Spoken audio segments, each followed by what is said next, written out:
उसको रेजिस्टेंस कहा जाता है। और रेजिस्टेंस किन फैक्टर्स पे डिपेंड करती है वो भी डिस्कस किया था हमने। उसके अंदर हमने ये देखा था कि लेंथ पे डिपेंड करती है, एरिया पे डिपेंड करती है, टेम्परेचर पे डिपेंड करती है। और जो कंडक्टर्स होते हैं उनकी रेजिस्टेंस बढ़ती है with the rise of temperature, क्योंकि टेम्परेचर बढ़ने से एटम्स और मॉलिक्यूल्स की कुलियन बढ़ती है विद द ड्रिफ्टिंग इलेक्ट्रॉन्स। नतीजा ये निकलता है कि उसमें रेजिस्टेंस बढ़ जाती है। लेकिन जो सेमीकंडक्टर होता है उसकी रेजिस्टेंस कम होती है with the rise of temperature. अब सेमीकंडक्टर्स की क्यों होती है ये हमारे पास सेमीकंडक्टर्स हम पढ़ेंगे चैप्टर 16 के अंदर, तो वहां पे हम डिस्कस करेंगे कि इसका रीजन क्या है, क्योंकि सेमीकंडक्टर्स का मैकेनिज्म अलग होता है। वो मैकेनिज्म अभी आपका पढ़ा हुआ नहीं है कि सेमीकंडक्टर्स के अंदर करंट किस तरह से फ्लो करता है, तो वो आपका पढ़ा हुआ नहीं है। इसलिए सिंपली आप इस बात को माइंड में रखिएगा कि सेमी कंडक्टर्स वगैरह या इलेक्ट्रोलाइट्स मुख्तलिफ चीज़ें हैं, उनकी रेजिस्टेंस कम होती है with the rise of temperature. आज हम डिस्कस करते हैं बेटा कि रेजिस्टेंस और टेम्परेचर का आपस में क्या रिलेशन होता है, जिसको हम टेम्परेचर कोएफिशिएंट भी कहते हैं बेटा। देखें, टेम्परेचर डिपेंडेंस ऑफ रेजिस्टेंस बेटा।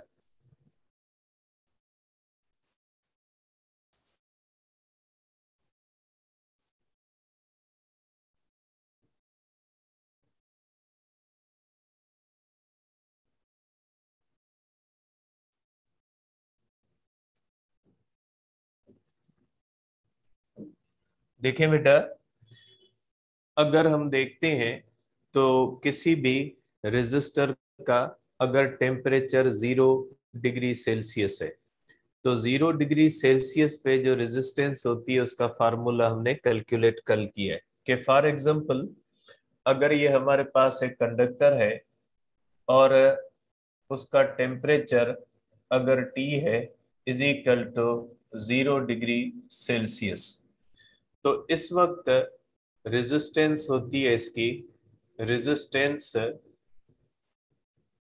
Eight 0 degree Celsius. इसको हम कहते हैं बेटा आर नॉट। ठीक है, आर नॉट का मकसद है रेजिस्टेंस एट 0 डिग्री सेल्सियस। ठीक है, अब इसका फार्मूला भी हमने किया है कि इसका फार्मूला होता है is equal to rho L upon A, ये 0 डिग्री का फार्मूला है। और resistance at any other temperature, किसी भी और टेम्परेचर पे रेजिस्टेंस, इसको कहा जाता है आर टी। ठीक है, आर टी का फार्मूला भी आज करेंगे कि अगर टेम्परेचर 0 डिग्री सेल्सियस ना हो कोई और हो तो हम उसको कैसे सॉल्व करेंगे बेटा। देखें बेटा, अगर हम देखेंगे कि रेजिस्टेंस का रीजन हमने डिस्कस कर लिया है कि कोई भी जो कंडक्टर होता है उस कंडक्टर के अंदर जो रेजिस्टेंस होती है उसका रीजन होता है एटम्स या मॉलिक्यूल्स की कोलिजन विद द इलेक्ट्रॉन्स। जो एटम्स और मॉलिक्यूल्स कोलाइड करते हैं ड्रिफ्टिंग इलेक्ट्रॉन्स के साथ, तो उसकी वजह से उन इलेक्ट्रॉन्स की वेलोसिटी और काइनेटिक एनर्जी कम हो जाती है, डिस्ट्रॉय हो जाती है। नतीजा ये निकलता है कि करंट जो होता है वो कम हो जाता है, क्योंकि करंट जो होता है वो डायरेक्टली प्रोपोर्शनल होता है ड्रिफ्ट वेलोसिटी के।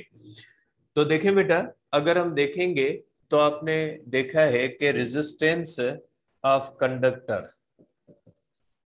रेजिस्टेंस ऑफ कंडक्टर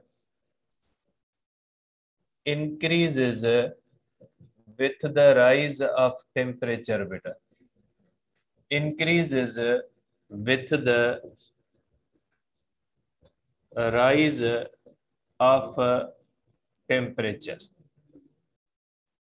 ठीक है बेटा, टेम्परेचर के बढ़ने से बढ़ती है, because collisions of drifting electrons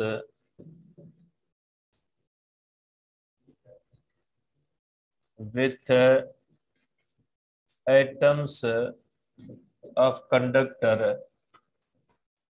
increases। ठीक है, hence velocity drift decreases and current decreases। ठीक है, करंट क्या होता है, डिक्रीज हो जाता है। अब कुलियन क्यों बढ़ती है, क्योंकि टेम्परेचर के बढ़ने से मॉलिक्यूल्स की, एटम्स की वाइब्रेशंस बढ़ती है। आपको पता है टेम्परेचर होता ही मॉलिक्यूलर वाइब्रेशन की वजह से। तो ये जो अगर चेंज ऑफ रेजिस्टेंस देखेंगे, delta R is directly proportional to R naught है।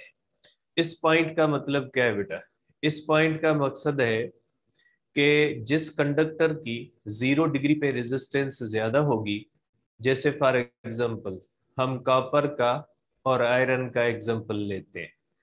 0 डिग्री पे आयरन की ज्यादा होती है, कॉपर की क्या हो जाती है, कम होती है, क्योंकि कॉपर गुड कंडक्टर है। तो हर टेम्परेचर पे कॉपर की कम होती है और आयरन की ज्यादा होती है। इसलिए आयरन की 0 डिग्री पे भी ज्यादा होगी और कॉपर की 0 डिग्री पे कम होगी। तो जब हम दोनों का इक्वल टेम्परेचर बढ़ाएंगे तो दोनों में इक्वल रेजिस्टेंस चेंज नहीं होगी। अगर कॉपर की 0 पे कम है तो टेम्परेचर बढ़ाने से उसमें चेंज भी कम आएगी। अगर आयरन की 0 डिग्री पे ज्यादा है तो उसके अंदर टेम्परेचर बढ़ाने से चेंज भी ज्यादा आएगी। तो आप कह सकते हैं कि जिस कंडक्टर की 0 डिग्री पे रेजिस्टेंस ज्यादा होगी उसके अंदर चेंज भी ज्यादा आएगी।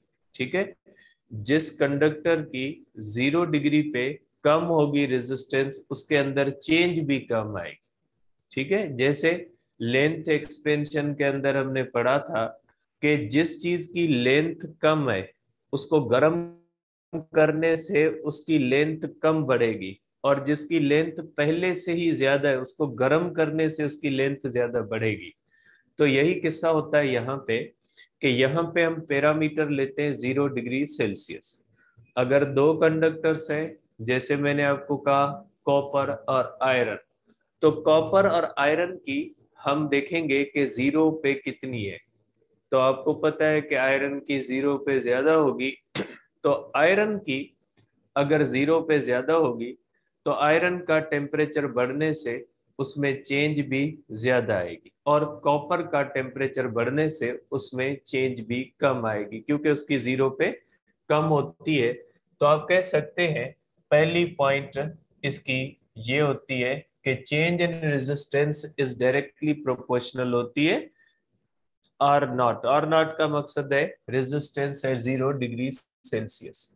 डेल्टा आर जो होती है डायरेक्टली प्रोपोर्शनल होती है डेल्टा टी के, टेम्परेचर चेंज के बेटा। सिंपल सी बात है कि टेम्परेचर जितना ज्यादा चेंज होगा उतनी मॉलिक्यूलर वाइब्रेशंस बढ़ेंगी, मॉलिक्यूलर वाइब्रेशंस बढ़ेंगी, कुलियन बढ़ेंगी और रेजिस्टेंस बढ़ेगी। तो आप कह सकते हैं कि ये चेंज इन रेजिस्टेंस प्रोपोर्शनल है आर नॉट डेल्टा टी के। ठीक है, या आप ये भी कह सकते हैं कि ये delta R is equal to alpha R naught delta T बेटा। इस तरह से आप कर सकते हैं। यहाँ पे ये जो अल्फा होता है इसको हम कहते हैं टेम्परेचर कोएफिशिएंट। इसको हम कहते हैं टेम्परेचर कोएफिशिएंट बेटा,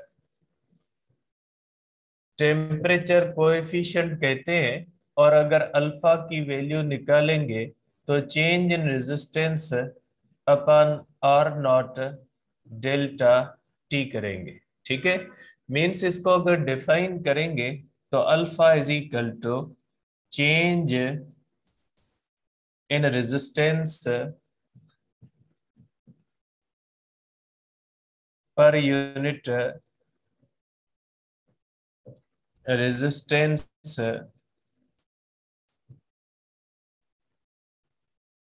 resistance at 0 degree Celsius degree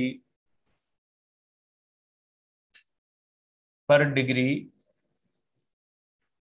rise of temperature, per degree rise of temperature, ये है इसकी डेफिनेशन। ठीक है, या अल्फा को आप इस तरह भी कर सकते हैं, delta R upon R naught into delta T.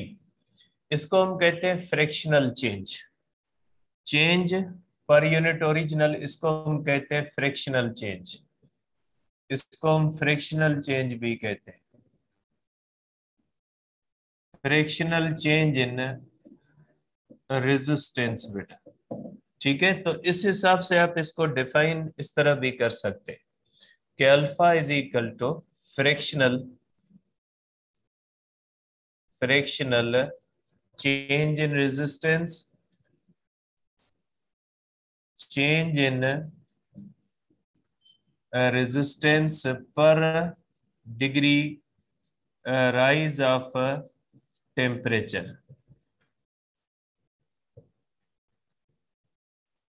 ठीक है, तो ये फ्रैक्शनल चेंज के सेंस में भी आ सकता है, और इसका यूनिट आप लिख सकते हैं, इसका अल्फा का यूनिट आप लिख सकते हैं कि ये हो जाएगा चेंज इन रेजिस्टेंस ओहम और ओहम, क्योंकि आपको पता है रेजिस्टेंस का ओहम होता है। ठीक है, ओहम अपन ओहम चला जाएगा और इसका हो जाएगा पर केल्विन या पर डिग्री सेल्सियस, दोनों आप कह सकते हैं, क्योंकि डेल्टा टी है और आपको पता है कि चेंज इन टेम्परेचर जितनी केल्विन के अंदर आती है उतनी ही सेल्सियस के अंदर आती है, इसलिए आप पर केल्विन और पर डिग्री सेल्सियस दोनों यहाँ पे रख सकते हैं। तो ये हुआ अल्फा। अब ये जो अल्फा होता है इसको आप आगे भी फार्मूले को ले जा सकते हैं बेटा, कि ये हमारे पास हो जाएगा कि alpha alpha is equal to delta R upon R naught delta T. अब डेल्टा आर का आपको पता है बेटा कि डेल्टा आर का मकसद है change in resistance is equal to R T minus R naught. ठीक है बेटा, अब देखिए इसको आप इस तरह से भी लिख सकते हैं, is equal to R T minus R naught upon R naught delta T बेटा। बाय क्रॉस मल्टीप्लीकेशन आप इसको इस तरह भी लिख सकते हैं। ठीक है, delta T is equal to, ये आप बेटा इसको इस तरह भी लिख सकते हैं। अगर आप इसको इस तरह लिखें तो भी लिख सकते हैं, इज इक्वल टू, ये साइड पे आएगा बेटा पॉजिटिव हो जाएगा, plus alpha R naught delta T बेटा। ये फार्मूला इस्तेमाल किया जाता है बेटा किसी भी रेजिस्टर की रेजिस्टेंस को फाइंड करने के लिए एट एनी अदर टेम्परेचर। आप इसको कह सकते हैं कि resistance resistance of resistor at any other temperature, किसी भी और टेम्परेचर के लिए आप ये फार्मूला इस्तेमाल कर सकते हैं। इस फार्मूले को आप इस तरह भी लिख सकते हैं बेटा कि R T is equal to R naught 1 plus alpha delta T. इस तरह भी आप इसको लिख सकते हैं बेटा।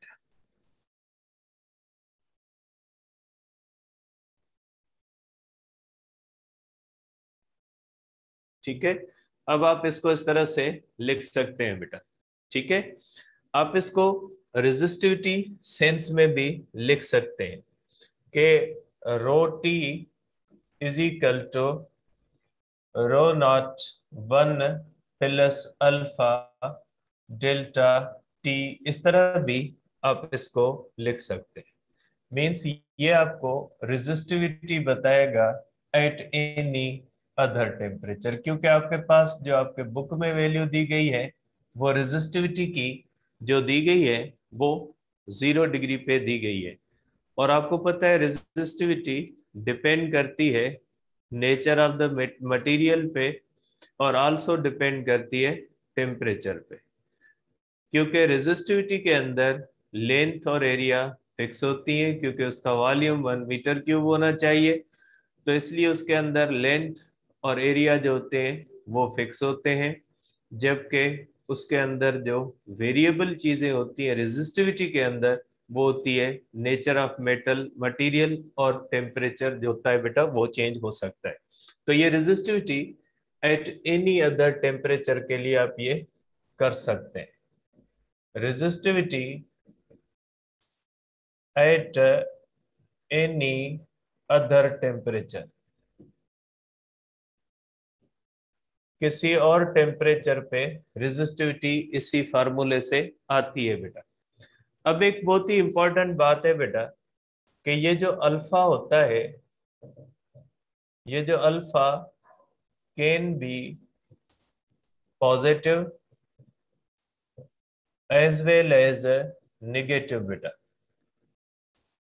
अल्फा पॉजिटिव भी हो सकता है negative, depending upon delta R. ठीक है, डेल्टा आर की बुनियाद पे ये हो सकता है बेटा। डेल्टा आर अगर पॉजिटिव है, जैसे आपको पता है कि delta R is positive for conductors when temperature is increased. Temperature जब बढ़ाते हैं तो डेल्टा आर जो होता है पॉजिटिव होता है, क्योंकि उनकी रेजिस्टेंस बढ़ती है।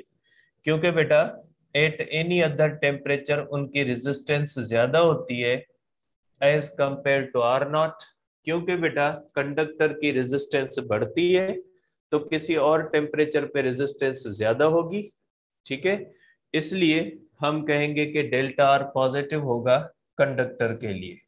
तो इस तरह से अल्फा जो होगा ये पॉजिटिव होगा फॉर कंडक्टर्स। ठीक है, मेटेलिक कंडक्टर्स भले आप कर लें, मेटेलिक कंडक्टर के लिए पॉजिटिव होता है। डेल्टा आर निगेटिव होता है सेमी कंडक्टर्स के लिए। Delta R is negative for semi conductors, क्योंकि सेमी कंडक्टर्स की टेम्परेचर बढ़ने से रेजिस्टेंस कम होती है। When temperature is increased.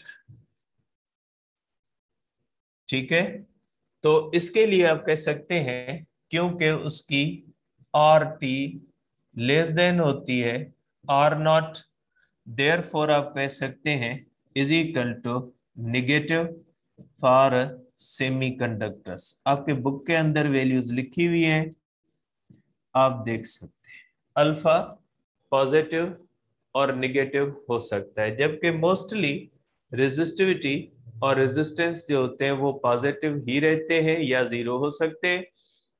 Resistivity या रेजिस्टेंस जीरो जब होगी तो ऐसी फिनोमिना को सुपर कंडक्टिविटी कहा। सुपर कंडक्टिविटी एक ऐसी फिनोमिना है जो लो टेम्परेचर्स पे ऑब्जर्व की जाती है कंडक्टर्स में, जिसमें कंडक्टर्स का टेम्परेचर कम होने से रेजिस्टेंस जीरो हो जाती है। तो हम कहते हैं कि अब कंडक्टर्स सुपर कंडक्टर्स बन गए। ठीक है, तो ये हो गया हमारे पास बेटा टेम्परेचर कोएफिशिएंट। अब इसके अंदर अगर इस तरह से क्वेश्चन आता है तो उसको सॉल्व करने का तरीका ये टेक्स्ट बुक्स के अंदर भी पढ़ा है कि टेम्परेचर या रेजिस्टेंस कर दे बेटा।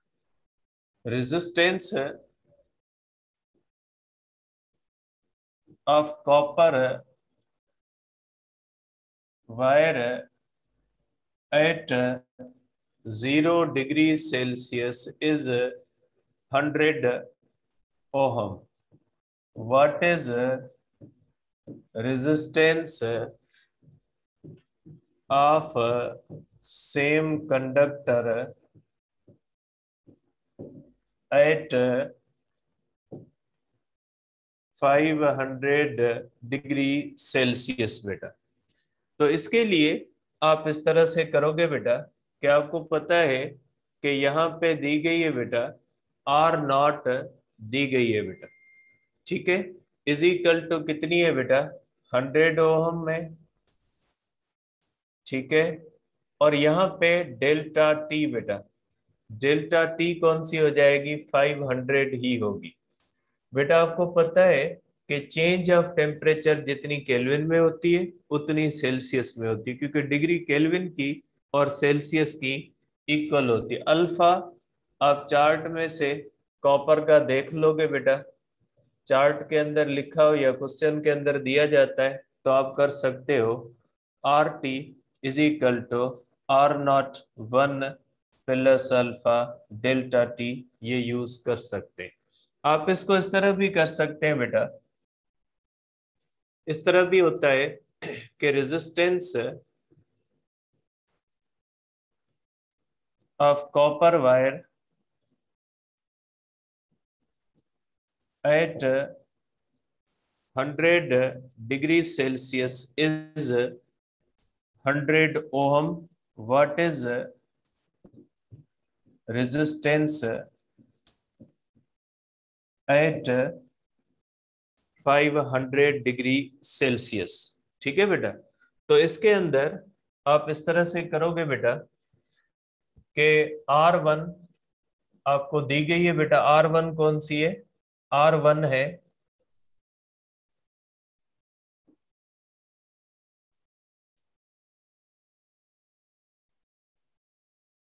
100 ओहम है, ठीक है। अब R है हमारे पास बेटा 100 ओहम।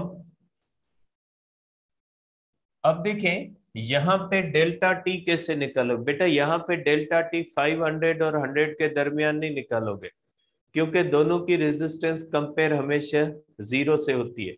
तो यहाँ पे delta T one is equal to 100, क्योंकि चेंज हमेशा 0 से निकलती है बेटा इसके अंदर, क्योंकि रेजिस्टेंस को कंपेयर हमेशा किससे किया जाता है 0 से बेटा।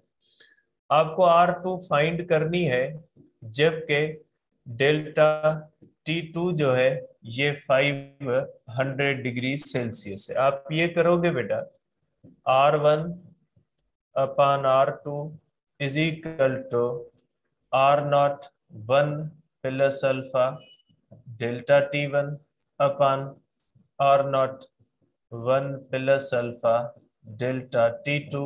कैंसल बेटा, by cross multiplication alpha delta T2 R2 1 plus alpha delta T1 बेटा, ठीक है। तो R2 हो जाएगा is equal to R1 1 plus alpha delta T2 upon 1 plus alpha delta T1। ये फार्मूला यूज करोगे डेटा पुट करके, आपने इसको कैलकुलेट किया, ठीक है। तो आप इसको इस तरह से कर सकते हैं, ठीक है। तो ये इस तरह से जो क्वेश्चंस होते हैं आपकी एक्सरसाइजेस के अंदर भी दिए हुए हैं सब बुक्स के अंदर, तो इसको इस तरह से लीजिएगा बेटा। अब नेक्स्ट टॉपिक है हमारे पास बेटा कॉम्बिनेशन ऑफ रेजिस्टर्स बेटा।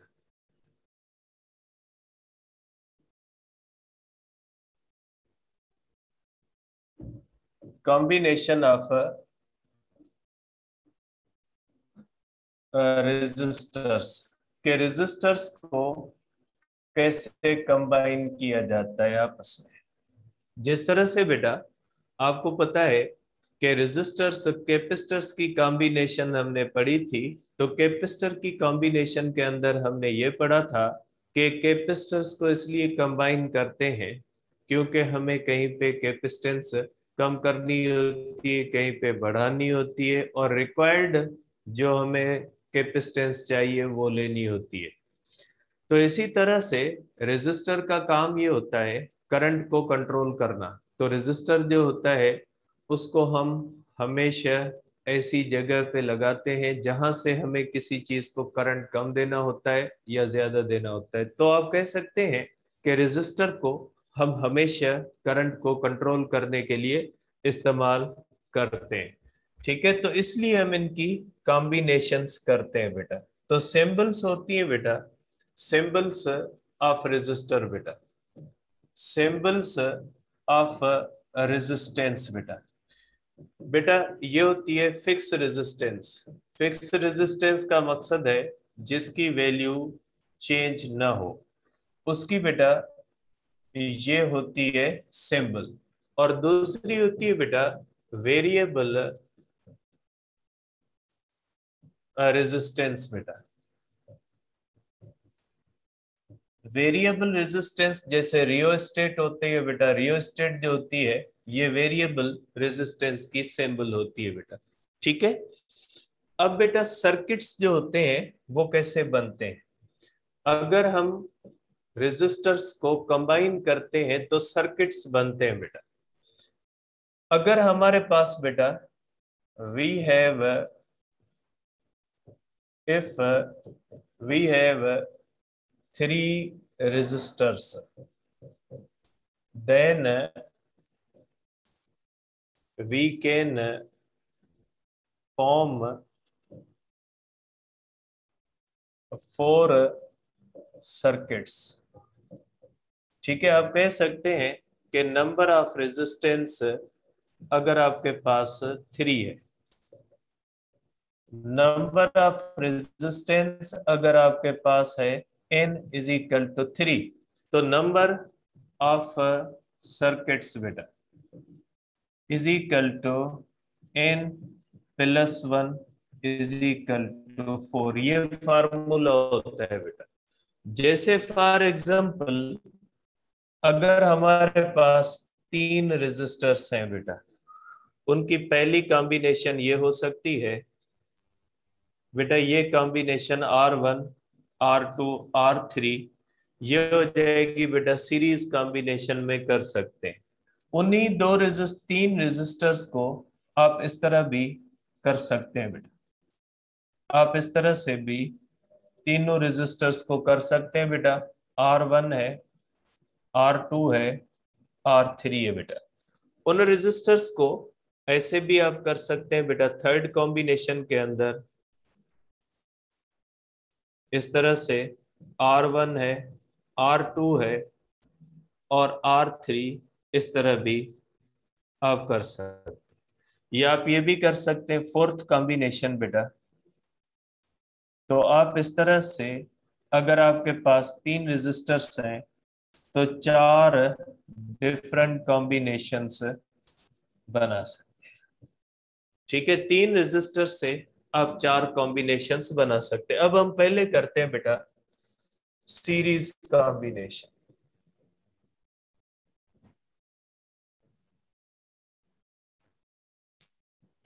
बेटा सीरीज कॉम्बिनेशन का मकसद क्या होता है, अब हम देखते हैं कि सीरीज कॉम्बिनेशन ऑफ रेजिस्टर्स क्या होती है या सीरीज कॉम्बिनेशन ऑफ रेजिस्टर कैसे की जाती है। तो बेटा इस कॉम्बिनेशन के अंदर हम क्या करते हैं, in this combination resistors resistors are combined end to end. End to end का मकसद होता है बेटा इस तरह से, ये जो कॉम्बिनेशन होती है बेटा कि इस तरह से रेजिस्टेंसेस जो होती है बेटा, इस तरह से अगर हम इनको इस तरह से कनेक्ट करें बेटा, इस तरह से, तो ऐसी कॉम्बिनेशन को हम क्या कहते हैं, सीरीज कॉम्बिनेशन कहते हैं बेटा। ये R1 होगी, R2 होगी, ये होगी R3 बेटा।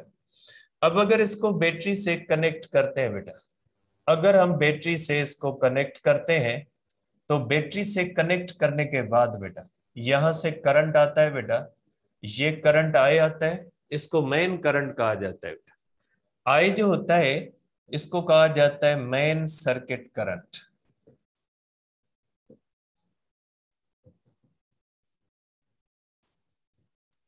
मेन सर्किट करंट कहा जाता है बेटा। ठीक है, यहां से करंट आता है, ये करंट सेम करंट बेटा, वही सेम आई से भी गुजरता है, वही सेम आई से भी गुजरता है, और वही सेम आई से गुजरता है। तो इस कॉम्बिनेशन की पहली बात ये होती है कि जब हम रेजिस्टेंस को सीरीज में कंबाइन करके बैटरी से कनेक्ट करते हैं तो बैटरी जब करंट भेजती है तो उसके अंदर क्या होता है, करंट को एक ही रास्ता मिलता है। सेम करंट को रेजिस्टर 1 से गुजरना पड़ता है, सेम रेजिस्टर को करंट 2 से गुजरना पड़ता है, सेम करंट को रेजिस्टर 3 से गुजरना पड़ता है। सिंगल पाथ होता है बेटा, single path is available to current बेटा। same current passes through each resistor। बेटा सब रेजिस्टर में से जो होता है वो सेम करंट जो होता है वो गुजरता है। I1 is equal to I2 is equal to I3 is equal to I। जो मेन सर्किट करंट होता है सबके अंदर वो सेम होता है बेटा। अब देखिए बेटा, ये बैटरी हमेशा देती है पोटेंशियल, बैटरी करंट को पोटेंशियल देके रवाना करती है। ये पोटेंशियल इन तीनों रेजिस्टर्स के अंदर खत्म होता है। कुछ पोटेंशियल रेजिस्टर 1 में खत्म होता है, कुछ रेजिस्टर 2 में खत्म होता है, कुछ रेजिस्टर 3 में खत्म होता है। तो आप कहोगे कि potential on each resistor is same, means V1 is equal to V2 is equal to V3। V के बराबर नहीं होगा लेकिन ये टोटल सम होगा इसके बाद। If R1 is equal to R2 is equal to R3। अगर यहां से सपोज करें बैटरी का पोटेंशियल 12 वोल्ट है और ये रेजिस्टेंसेस इक्वल है, तो 4 वोल्ट खत्म यहाँ पे होगा, 4 यहाँ पे होगा, 4 यहाँ पे होगा। इसका मतलब ये ऐसा नहीं कि ये 12 है, 12 यहाँ पे, 12 यहाँ पे, 12 नहीं। इसका मतलब है अगर बैटरी ने 12 वोल्ट दिया है तो इन तीनों में इक्वल इक्वल खत्म होगा। अगर रेजिस्टेंसेस सेम है, ये भी 10 ओम 10 ओम 10 ओम, तो 4 वोल्ट इसमें, 4 वोल्ट इसमें, 4 वोल्ट इसमें खत्म होगा। ठीक है, अब पोटेंशियल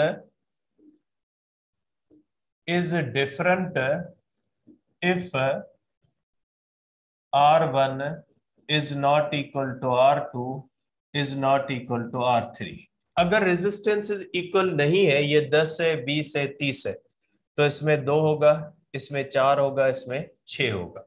डिफरेंट खत्म होगा अगर रेजिस्टेंसेस डिफरेंट है, क्योंकि रेजिस्टर को पोटेंशियल ईटर भी कहा जाता है, पोटेंशियल को खाने वाली चीज कहा जाता है। आप कह सकते हैं कि यहां से बैटरी जो पोटेंशियल देती है, ये करंट जब इस रेजिस्टर में जाता है तो रेजिस्टर क्या करता है, रेजिस्टर इस करंट को रोकता है, और बैटरी क्या करती है, इस रेजिस्टर से करंट को गुजारने की कोशिश करती है। नतीजा क्या निकलता है कि बैटरी जो करंट को पोटेंशियल देती है वो खत्म होता है, इस रेजिस्टर में खत्म होगा। इस मींस पोटेंशियल एक रिश्वत है जो बैटरी इस रेजिस्टर को भी देती है, इस रेजिस्टर को, ताकि ये करंट को गुजरने दे। इसलिए अगर ये आप समझे ये तीनों ऑफिसर हैं, अगर ये सेम रैंक के हैं, तीनों अगर सेम रैंक के हैं, तो ये 12 वोल्ट की रिश्वत तीनों में इक्वल तकसीम होगी। लेकिन अगर ये रेजिस्टर्स अनइक्वल है, ठीक है, एक पियोन है, एक क्लर्क है, एक ऑफिसर है, तो उसमें क्या हो जाएगा, पियोन को थोड़ी मिलेगी और उससे क्लर्क को थोड़ी ज्यादा मिलेगी, ऑफिसर को क्या होगी, उससे ज्यादा मिलेगी। ठीक है, तो आप इसको इस सेंस में देखिएगा। तो इस सेंस में आप ये कह सकते हैं कि टोटल पोटेंशियल जो होता है, ये टोटल पैसे तीन बंदों में तकसीम होंगे, V1 के अंदर होंगे, V2 को मिलेगी और V3 को ये पैसे मिलेंगे। तो V होता है I into R is equal to, current तो सब में इक्वल है, I R2 I R3। Current समझे पैसा देने वाला बंदा है, ये बैटरी से 12 वोल्ट पैसे लेता है, इसको भी वही देता है, इसको भी वही देता है, सेम बंदा रिश्वत देने वाला है, इसलिए करंट सबके अंदर क्या हो जाएगा, सेम। तो I into R is equal to I R1 plus R2 plus R3, cancel हो गया, तो रेजिस्टेंस हो जाती है बेटा R1 plus R2 plus R3, क्योंकि रेजिस्टेंस आती करंट को है। इसका मकसद है सीरीज कॉम्बिनेशन के अंदर रेजिस्टेंस क्या हो जाती है बेटा, रेजिस्टेंस बढ़ जाती है। आप कहोगे इन दिस कॉम्बिनेशन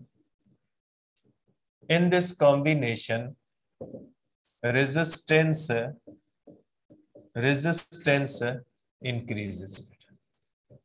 ठीक है, रेजिस्टेंस इंक्रीज होती है बेटा। अब हमारे पास एक स्पेशल केस है, स्पेशल केस ये होता है बेटा, स्पेशल केस हमारे पास ये कि फॉर एन इक्वल रेजिस्टर्स बेटा,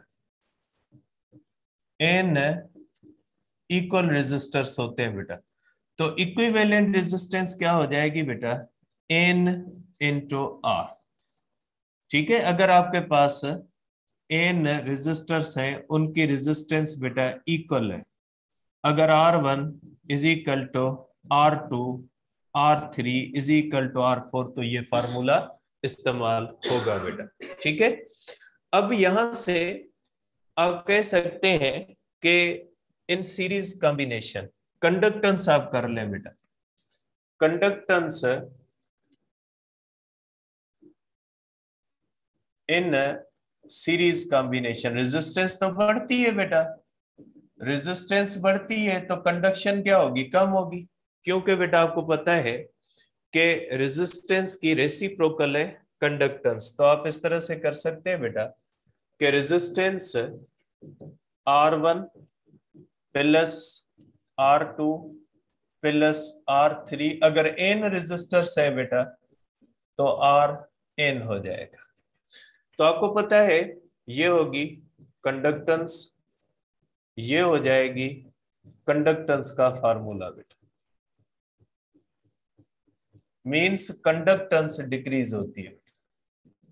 जब रेजिस्टेंस बढ़ती है तो कंडक्टेंस क्या हो जाती है बेटा, कम हो जाती है। कंडक्टेंस